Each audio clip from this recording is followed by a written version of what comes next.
Hello everyone, welcome back to my channel. So today is not only exciting because I have this little plush to bring you, but it is the end of my Kickstarter day. My Kickstarter literally ends like 4 hours after I'm posting this. So if you want to pre-order yourself a pin, like literally this is like the last kind of little bit where you'll be able to do so. I've reached so many backers. All the pins have been fully unlocked, so you can get your choice of whatever ones you want to pre-order, whether you want to pre-order a pin or not. I've obviously got some other stuff on there like washi tapes, tote bags, handmade charms, that sort of stuff that you can pre-order.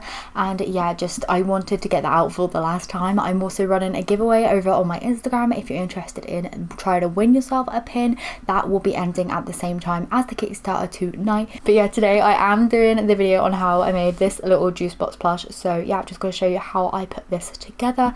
I absolutely love it. I did make this around about a week or so ago, I'm not going to lie to you, but it completely just went over my mind because I had so much going on with the Kickstarter stuff that I forgot to post it. So here I am today with the DIY juice box plush. I did want to make some other like flavors and stuff, but this is the only one I've got at the moment. But yeah, I do hopefully want to bring these to Etsy and stuff. I do want to do a little bit of a rejig on some bits of the patterns in order to sell them, just to make them a little bit better, because there are a few things that I would change.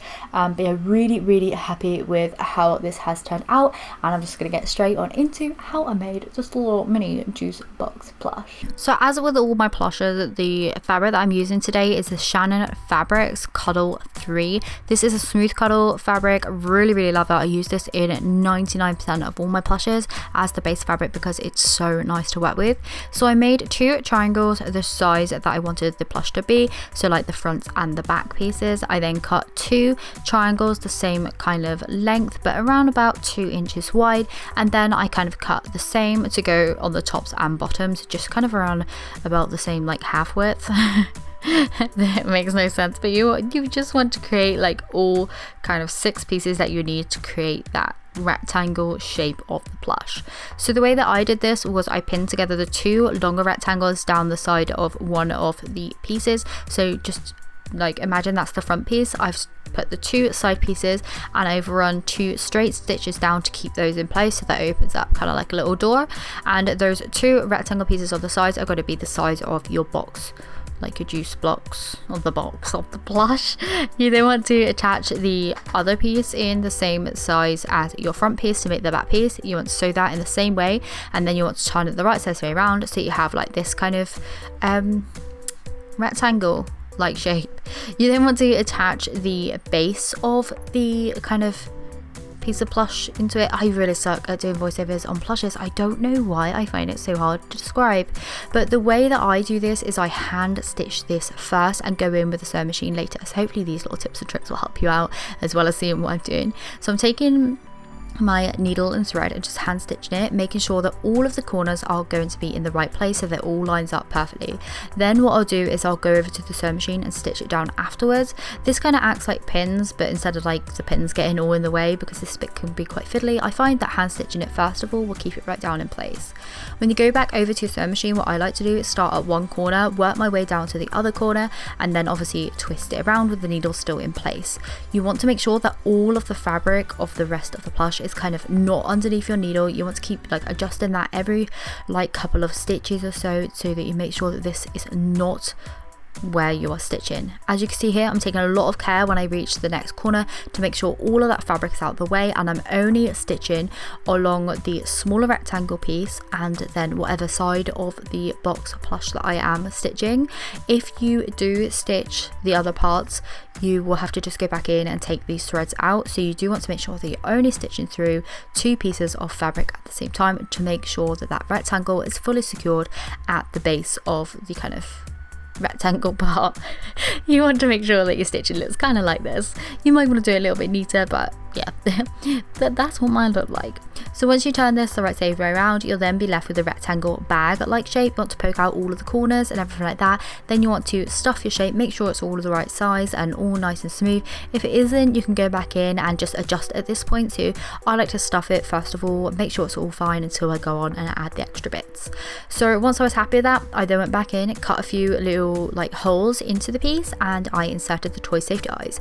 I love to use toy safety eyes on my my plushes. I think it really elevates the piece once again, and it just makes it look way more professional than painting on the eyes, then putting buttons on the eyes, that sort of stuff. You can of course embroider these on if you want to, that usually gives it a nicer finish, but I like to use toy safety eyes because it's really simple and I just think they look good.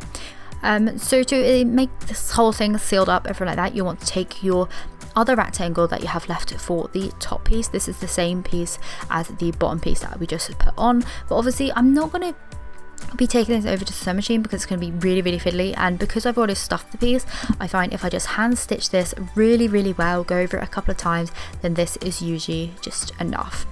So to make the label on the box plush, what I used was a wool felt. This is a white wool felt that I'm using to make the label because I wanted it to stand out, and I just cut that kind of enough so that it could wrap around the whole piece and cut it in a wave shape, so it waved up on the sides and waved up on the back side, so it was just a little bit different rather than just going all the way around and being all the same width. To elevate mine even further, I went over to my Cricut and I actually just used some vinyl, some heat transfer vinyl, and just kind of cut out the word juice so that I could just iron that onto the wool felt and I could end up having some text on there. I was obviously gifted this Cricut. I always put that down in my description as a permanent feature because they did send this out to me and I like to be 100% transparent. But yeah, I use that for the juice part. You don't have to put that on if you don't want to, but I thought that would be really fun. I also went and cut out a few more wool felt pieces, so I cut out a little semicircle to go in between the two eyes to act as the mouth, and I also cut out 2 leaves and like a little peach to go on the juice kind of packet. So I took the 2 leaves to begin with and just stitched those down. This was after I had the label bit stitched on as well, and I just started hand stitching. So I hand stitched on all of the pieces of the felt until it was all secure.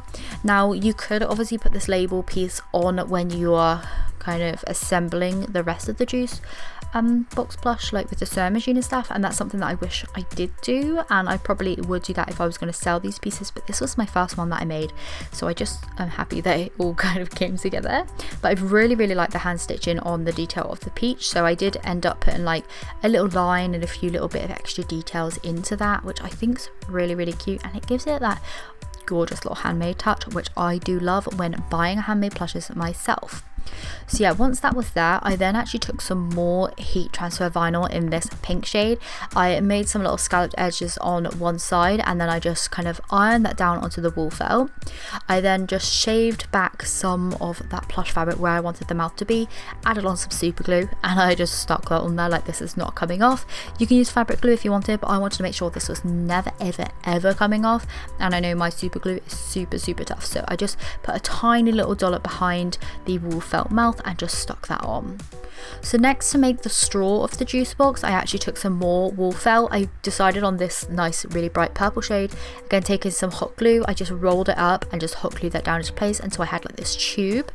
Once I had that, I just cut it down to size, put in some craft wire so that I was able to bend the straw and keep it in that position. And then I decided to attach it to the top of the juice box. I did put down a little kind of silver wool felt circle to begin with, like to imitate the little foil hole, and then I stuck the straw right on top of that.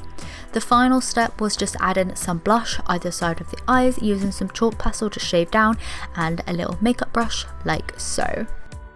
And that is the end of today's video. Thank you so much for joining me. This is obviously how the juice box blush has turned out. I absolutely adore it. I think it's so cute. I really like the bit of like vinyl along here with the word juice. I just think it elevates it so much and I think it looks so cool. Obviously I've never been able to do this until recently when I got gifted the Cricut a couple months ago. It's now enabled me to like play around with vinyl and stuff and just really elevate my pieces, and I think that this has, you know, just made it so much better on this plush. I think it works really well, so I'm really happy that I've been able to do that, and I absolutely love it. So thank you so much for joining me today. Keep an eye on Instagram for the other ones I do and my Etsy shop if I put these on there.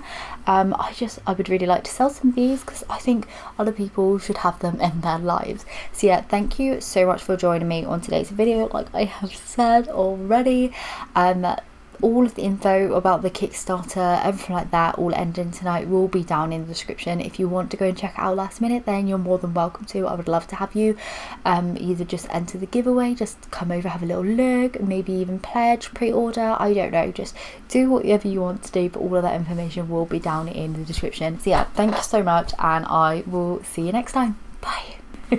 Bye.